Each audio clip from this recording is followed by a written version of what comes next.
It's a still clear night on Scotland's Bute Sound. 3 trawlers can be seen fishing the bay. They occasionally pass each other as they drag their nets along the deep trench below. The captains keep a close watch on the waters ahead, while the deckhands work hard manning the gear. Unbeknownst to the crews on the surface, a series of events have begun to unfold beneath them, and for one of these boats, a simple turn of the wheel could spell disaster. This is the story of the Antares. Lough Gue, Scotland. The HMS Trenchant is a nuclear-powered Trafalgar-class submarine, measuring 82 metres in length and crewed by 120 personnel. It's a grey, overcast day as 6 trainees and their commanding officer prepare to board. These men are candidates of the Royal Navy's infamous Perisher course, a 24-week programme designed to assess their ability to command a submarine. Known for its grueling demands, it's considered one of the toughest command courses in the world. The commanding officer of the course has over 18 years of experience on such vessels. At 41 years old, it marks 10 years since he completed his own Perisher course in 1980. Once aboard, the Trenchant proceeds to a designated exercise zone between Scotland and the Faroe Islands. Here she spends the next 4 days running a myriad of simulations and navigation drills, testing the trainees to their maximum. It's 11 p.m. In the small fishing village of Carradale, the crew of the trawler Antares are preparing for a 5-day trip. They pack the vessel with supplies before casting off into the night. Their destination lies northeast of the island of Arran, to the deep trench of the Bute Sound, a well-known fishing ground and one they have visited many times before. The Antares is a wooden trawler built in 1965. She's 57 feet long, with a crew of 4 on board. The skipper is 36 years old, with years of fishing under his belt. He purchased the Antares 3 years prior and fished continuously during this time. Tonight was just another routine trip for him and his 3 crew. 2 other trawlers, the Heroine from Troon and Hercules from Ayr, are also fishing in the area. Over the following days, the vessels come in and out of visual and radio contact as they pass in close proximity. The Antares moves to other grounds on occasion, but returns to do most of her fishing in the trench. On the evening of November 21st, conditions were excellent. Light winds, 8-mile visibility, and an air temperature of 11 degrees Celsius. The Antares briefly calls to the port of Largs to offload her catch, before swiftly departing once again. At 5:30 p.m. that evening, she arrives back in the southern end of the Bute Sound, where the crew shoot their fishing lines and begin towing in a northwesterly direction. Ahead of them in the dark, the crew see the Heroine also travelling to the northwest.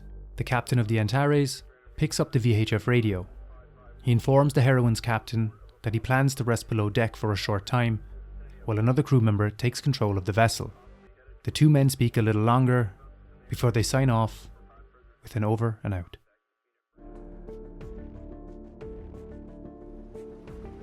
By this time, the Trenchant had completed the first phase of her exercise in the North Sea and had headed back towards the south.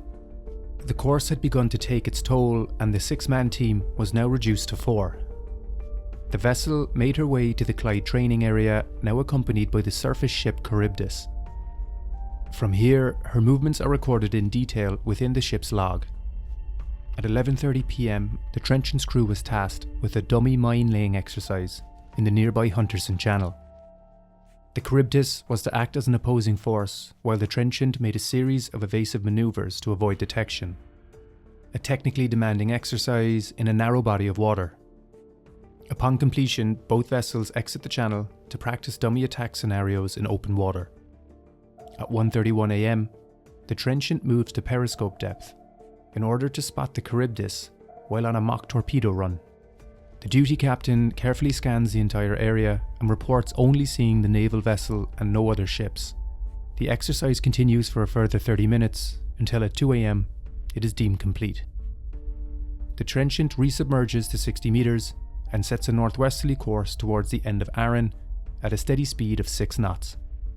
At this point, the course leader and ship's captain retired to the wardroom to discuss the candidate's performance, while the duty captain hands over command to a trainee. The heroine, now towing northwest, passes the Antares, which is headed in a southeasterly direction. Approximately 10 minutes later, the heroine's watchkeeper glances back. He notices the Antares turning to starboard, coming back to a northwesterly tow. All looks to be normal as he holds his gaze for a short while, unaware of what's to come. At 2 a.m, the crews of the Heroine and Hercules communicate via VHF. They note that the Antares is no longer visible by eye or on radar, but they assume she's moved to another area, so no alarm is raised, and both vessels continue fishing. Below the surface, the Trenchant's duty captain makes a course alteration to 315 degrees true north. Instantly, war contacts appear on the sonar. These are designated as M1, 3, 5, and 45. M1 was identified as the Charybdis, now departing the area. Contact 5 is classified as a fishing vessel. Its signal was growing louder, and her course was shifting rapidly. The passive sonar didn't provide an exact range, but at 35 decibels, it was all of a sudden alarmingly close. The trainee captain ordered a sharp turn to port. As the submarine's bow swung through the water, the sonar operator reported Contact 5 was now closing distance rapidly and was well within the required 2,000-yard exclusion zone. The duty captain eases the rudder, hoping to reduce the rate of approach, but it was too late. At 2:19 a.m, the submarine shudders as a series of loud bangs echo through the control room. The sonar controller immediately reports a trawl snag.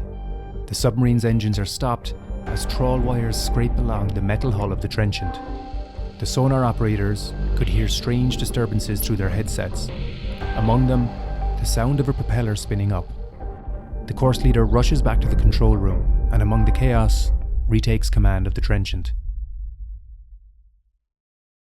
For the 4 men aboard the Antares, the moments that follow were filled with terror and confusion.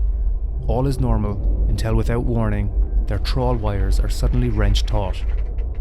The vessel lists sharply, throwing the crew off balance as the trawler was pulled backwards through the water. The violent force of the submarine dragging the gear caused the Antares to roll onto its starboard side. Within seconds, water floods into the open wheelhouse as the vessel begins to submerge into the cold, dark sea. The skipper and a crew member fight to escape. With no time to send out a mayday, the last-ditch effort is made to power up the engines and break free of the snag. They then try to pry open the windows of the wheelhouse as the chaos of rushing water consumes the boat. But unfortunately, it's too late. The Antares disappears below the surface, with all 4 crew still on board. A short while later, the Trenchant raises the periscope depth. The captain carefully scans the waters and sees 2 trawlers fishing as normal. All else is calm and as it should be. He radios the Charybdis, whose captain confirms that no alarms have been raised. Still concerned, the captain makes the order to surface for a full inspection. The crew quickly finds lengths of steel wire and chain tangled around the submarine's tower. But with no signs of distress on the surface, the incident is not fully realised. The Trenchant's captain takes some time to think. All indications show that no vessels in the area are in trouble. At 3:15 a.m, he radios a report to the operations room at Fast Lane. The radio operators did not hear any distress calls either, so the decision was made to continue with the exercise. 6 hours later, word of a potential incident has grown. By 9 a.m, the alarm is officially raised as reports of surface debris are now being spotted by ships in the area. A helicopter crew is dispatched and quickly finds the telltale signs of an accident. Fish boxes and oil can be seen from the air. At this point, the full realization of what has happened begins to take hold, and a coordinated search and rescue effort takes place. After a day of searching, the RMAS Toreador identifies a wreck on the sea floor. She's sitting at 150 meters deep, facing in a northeasterly direction, and lying on her starboard side. Given the depth, a team of saturation divers are sent to investigate. and it's soon confirmed that the wreck is the Antares. Over the following weeks, the wreck is slowly resurfaced, and once dry, the vessel was found to be largely undamaged. The electrical equipment had succumbed to the salt water, but the hull and main structure of the boat were largely intact. While the ship's investigation continued, a wider search was underway to find the fourth and final crew member. Despite having an accurate location as to where the incident took place, the retrieval of the body was unfortunately unsuccessful for a number of months. The collision was attributed to failings in the Trenchant's watchkeeping and situational awareness. The command team was unaware that the single sonar contact was in fact two vessels. The Royal Navy standing orders at the time required submarines to remain clear of fishing vessels with a minimum separation distance of 2,000 yards. Additionally, the standing orders set out by the captain of the Trenchant specified that he was to be called if the submarine found itself within 4,000 yards of a surface contact. As a result of this incident, a number of changes were made to the Royal Navy's directorate. These include a mandatory 3,000 yard separation distance between submarines and fishing vessels, as well as a requirement for submarines to surface when not on duty, and for the surface vessels to be present during training exercises. For the crew and family of the Antares, this was unfortunately all too late. Her wreck would spend the next 18 years on display in the Scottish Maritime Museum in Irvine, until finally being dismantled in 2008. Today, the pier at Carradale is still busy with boats. Crews prepare their nets and trawlers hang from their ropes. But as you look east towards the island of Arran, a plaque clings to the seawall, a final tribute to the Antares and her 4 crew.